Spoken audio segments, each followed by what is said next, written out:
നമസ്കാരം. ഞാൻ ഇന്ന് വന്നിരിക്കുന്നത് നമ്മുടെ മെഗാസ്റ്റാർ മമ്മൂക്കയുടെ കളങ്കാവ് റിലീസായി ഞാനിന്ന് കണ്ടു. രാവിലെ 9:00 ഷോ കണ്ടു.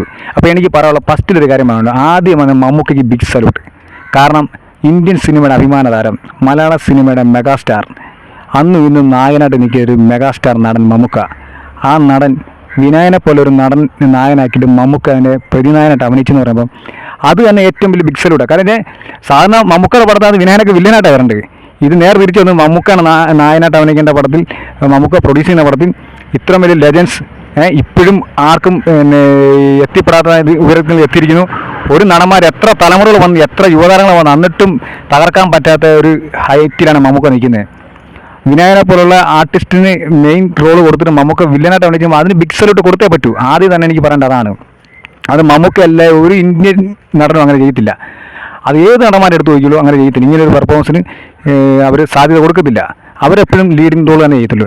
അത് മമ്മൂക്കയാണ് അങ്ങനെ ചെയ്യത്തുള്ളൂ. അത് സമ്മതിക്കണം, ബിഗ് സല്യൂട്ട്. അതാണ് ഫസ്റ്റിൽ എനിക്ക് പറയാനുള്ളത്. ഇനി പറയാനുള്ള പടത്തിലേക്ക് വരാം. ജിതിൻ കെ ജോസ് ആണ് ഡയറക്ഷൻ. പുതിയ സംവിധാനമാണ്, ആദ്യത്തെ പടമാണ്, ഡെബ്യൂ. മമ്മൂക്ക കമ്പനിയാണ് പ്രൊഡ്യൂസ് ചെയ്യുന്നത്, മമ്മൂട്ടി കമ്പനി. മമ്മൂക്ക, വിനായകൻ, മാളവിക മേനോൻ, ശ്രുതി രാമചന്ദ്രൻ, അങ്ങനെ ഒത്തിരി ആർട്ടിസ്റ്റുകളുള്ള പടമാണ്. രജിഷ വിജയൻ, ഒത്തിരി ആർട്ടിസ്റ്റുകളുള്ള പടമാണ്. 10-22 നടിമാരുണ്ട്. അപ്പം പടത്തിലേക്ക് വരുവാണെങ്കിൽ പടത്തിന് സ്പോയിലർ ആണെന്ന് നമ്മൾ കഥകളൊന്നും പറയുന്നില്ല. സൈനൈഡ് മോഹൻ്റെ ഒരു കഥയായിട്ട് ചെറിയൊരു ഇതൊക്കെ ഉണ്ട്. ആ കഥ ഒറിജിനൽ പുള്ളി എടുത്തിട്ടില്ല, കുറച്ചൊക്കെ ആയിട്ട് സാമ്യമുണ്ട്. പക്ഷേ പടം മമ്മൂക്ക പറഞ്ഞ നടക്കണം, മമ്മൂക്ക വില്ലനും വിനായകൻ നായകനുമാണ്. പക്ഷേ മമ്മൂക്കയാണ് ആദ്യം ഒരു ക്ലൈമാക്സ് വരെ മമ്മൂക്കയാണ് പെർഫോമൻസ് മൊത്തം കൊണ്ടുവരിക്കുന്നത്. വിനായകൻ ഒന്നും ചെയ്യാതെ ഇങ്ങനെയുള്ള പോക്കാണ്. പക്ഷേ ക്ലൈമാക്സ് ഒന്ന് വിനായകൻ കത്തിച്ച്, വിനായകൻ്റെ പെർഫോമൻസും മമ്മൂക്കയുടെ പെർഫോമൻസും അടിപൊളിയാണ് ക്ലൈമാക്സ് വന്നപ്പോൾ. പക്ഷേ അവിടെ നായകൻ ജയിക്കണമല്ലോ, അങ്ങോട്ട് നായകൻ ജയിച്ചു, നായകൻ കൈഡി മേടിച്ചു. പക്ഷേ വില്ലൻ കൈഡി മേടിക്കുന്നുണ്ടത്. പക്ഷേ അത് നമ്മൾ ആ വില്ലൻ്റെ പെർഫോമൻസ് എന്താണ് കൈയടിക്കുന്നത്.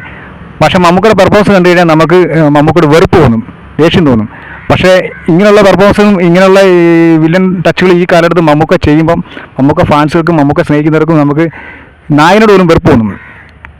കാരണം എന്ന് വെച്ച് കഴിഞ്ഞാൽ മമ്മൂക്ക ഇങ്ങനെയൊക്കെ ചെയ്യുമ്പോൾ തന്നെ നമുക്ക് വിഷമമാണ്. പക്ഷേ മമ്മൂക്കയ്ക്ക് സിനിമയെന്ന് പറഞ്ഞ ജീവനാണ്. മമ്മൂക്കയ്ക്ക് ആർത്തി സിനിമകളാണ്. അതുകൊണ്ടാണ് ഇങ്ങനെയുള്ള ക്യാരക്ടറുകൾ ചെയ്യുന്നത്. മമ്മൂക്ക വേണമെങ്കിൽ അതിനകത്ത് മെയിൻ റോൾ ചെയ്യാം, പോലീസായിട്ട് ചെയ്യാം, വിനായകൻ്റെ റോൾ. പക്ഷെ നമുക്ക് ചെയ്തില്ല. അതാണ് മമ്മൂക്കയുടെ നന്മയെന്ന് പറഞ്ഞത്. അപ്പോൾ അങ്ങനെയുള്ള ക്യാരക്ടർ നമുക്ക് തിരഞ്ഞെടുക്കുന്നതാണ്. അതാണ് നമ്മൾ അപ്രീഷിയേറ്റ് ചെയ്യേണ്ടത്.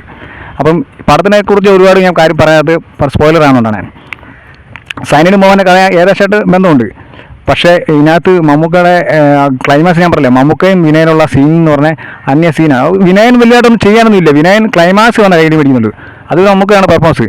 പക്ഷേ ക്ലൈമാക്സ് വന്ന് വിനായൻ കൈയ്യടി മേടിക്കും. അതങ്ങനെയാണല്ലോ, നായകൻ എപ്പോഴും കൈയ്യടി എപ്പോഴും കിട്ടും. നായനാണ് ഷൈൻ ചെയ്തിട്ടുള്ളത് ക്ലൈമാക്സിൽ. അതൊക്കെ ഇതിനകത്തും ഉണ്ട്. നായകൻ ഷൈൻ ചെയ്യുന്നുണ്ട്, കൈയ്യടി മേടിക്കുന്നുണ്ട്. അത് നിങ്ങൾ പടം കാണുമ്പോൾ നിങ്ങൾക്ക് മനസ്സിലാവും. ക്ലൈമാക്സിൽ വിനായനും മമ്മൂക്കുള്ള സീൻ കണ്ടിട്ട് നമുക്ക് വിനായനോട് ഇഷ്ടം തോന്നും, മമ്മൂക്കയുടെ ദേഷ്യം വരും. അതാണ് രണ്ടുപേരും പെർഫോമൻസ് ചെയ്തിരുന്നത്.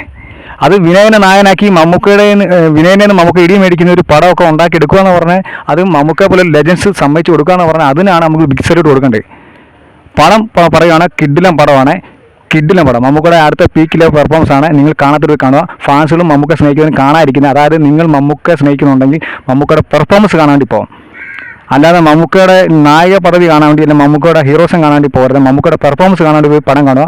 മമ്മൂക്ക എന്ന നന്മ മനുഷ്യൻ ഉണ്ടാകാനാണ് വിനായന് മമ്മൂക്കയുടെ നായനായിട്ട് അഭിനയിക്കാൻ പറ്റി. വിനായൻ്റെ ഒരു ഭാഗ്യം അത് നിങ്ങൾ മനസ്സിലാക്കും. വിനായൻ എന്ന് പറഞ്ഞാൽ നടൻ്റെ ഒരു ഭാഗ്യം. വിനായൻ നല്ല ഏത് നടൻ അഭിനയിച്ചാൽ അവരുടെ ഒരു ഭാഗ്യമായിരിക്കും മമ്മൂക്കയുടെ നായനായിട്ട് അഭിനയിക്കാൻ പറയാം. മമ്മൂക്ക വില്ലിനും ആവുക, അതൊരു ഭാഗ്യമാണ്. അത് വിനായകനാണ് കിട്ടിയത്. അത് വിനായൻ എന്തോ പുണ്യം ചെയ്തിട്ടുണ്ട്. അതുകൊണ്ടാണ് മമ്മൂക്കയുടെ നായനായിട്ട് അഭിനയിക്കാൻ പറ്റി. അത് മമ്മൂക്ക കമ്പനി നിർമ്മിച്ച പടം, ലെജൻസായ മമ്മൂക്കയുടെ പടത്തിൽ നായനായിട്ട് അഭിനയിക്കാൻ പറ്റി.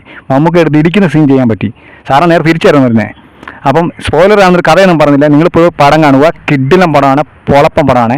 മമ്മൂക്കയുടെ പെർഫോമൻസ് കാണാനായിട്ട് നിങ്ങൾ പോയി പടം കണ്ടു. ഒന്നുകൊണ്ടും പേടിക്കണ്ട.